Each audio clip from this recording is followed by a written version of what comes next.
11I1 ingin menceritakan sedikit mengenai proses lahirnya dinasti Bani Umayyah.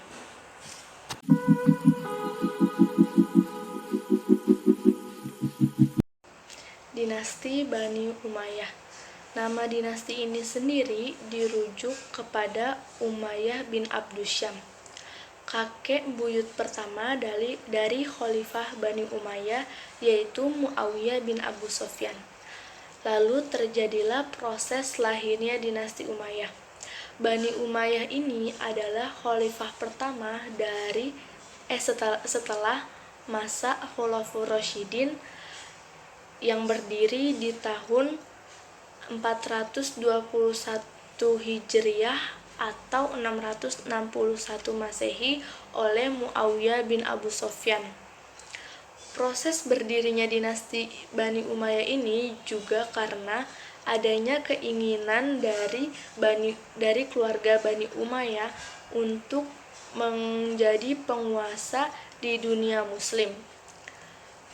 Lalu keturunan Bani Umayyah ini memegang kekuasaan selama 90 tahun yang dipegang oleh 14 khalifah.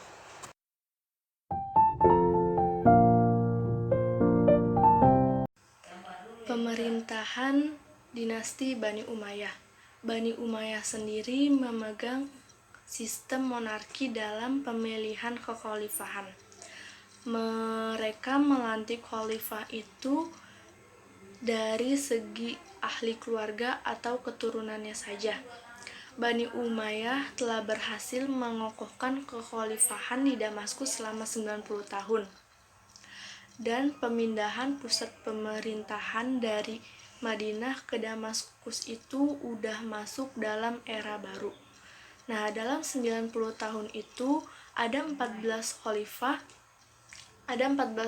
yang memegang kekuasaan dalam pemerintahan Bani Umayyah. Di antaranya adalah Muawiyah bin Abu Sufyan, Yazid bin Muawiyah, Muawiyah bin Yazid, Marwan bin Hakam, Abdul Malik bin Marwan, Walid bin Abdul Malik, Sulaiman bin Abdul Malik, Umar bin Abdul Aziz, Yazid bin Abdul Malik, Hisham bin Abdul Malik, Walid bin Yazid, Yazid bin Walid, Ibrahim bin Walid, Marwan bin Muhammad. Terus ada juga khalifah-khalifah Bani Umayyah yang terkenal dan memiliki prestasi. Di antaranya ada Khalifah Muawiyah bin Abi Sufyan. Prestasinya itu membentuk departemen duta, membeli beberapa profesional administrasi keuangan dan tata usaha, memperluas wilayah kekuasaan.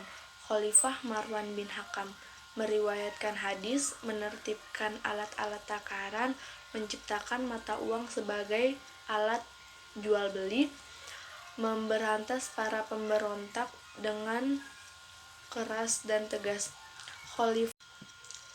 Khalifah Walid bin Abdul Malik, prestasinya itu mengirimkan 12.000 pasukan Islam yang dipimpin oleh Tariq bin Zaid ke Andalusia, melakukan perluasan wilayah ke daerah-daerah di Afrika dan Eropa Barat.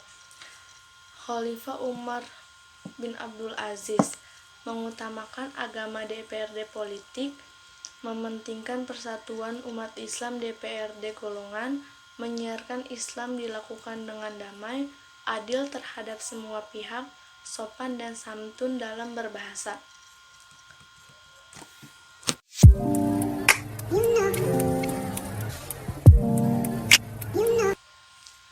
Perkembangan peradaban Islam pada masa Bani Umayyah. Bani Umayyah ini telah berhasil memperluas daerah kekuasaan Islam di berbagai penjuru dunia. Islam memberikan pengaruh besar terhadap masyarakat luas, seperti sikap fanatik orang Arab dalam membangun bangsa Arab yang besar menjadi kaum muslim atau bangsa Islam.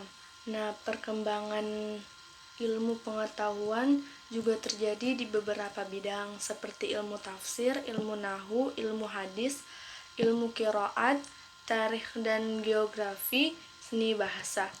Lalu ada juga perkembangan administrasi ketatanegaraan seperti lembaga peradilan, al-kitabah, al-hijabah, barik, syurtah.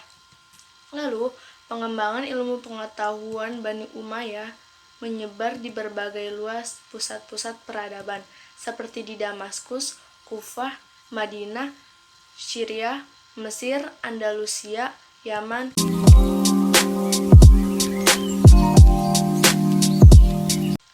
Proses runtuhnya dinasti Bani Umayyah beserta faktor-faktornya. Bani Umayyah ini mundur karena beberapa faktor seperti banyaknya pemberontakan di mana-mana dikarenakan perebutan kekuasaan, adanya dendam antara Muawiyah bin Abi Sofyan dengan Ali bin Abi Thalib, lalu perebutan harta, kekayaan pemerintah Islam, memakai sistem monarki dalam pemangkatan khalifah.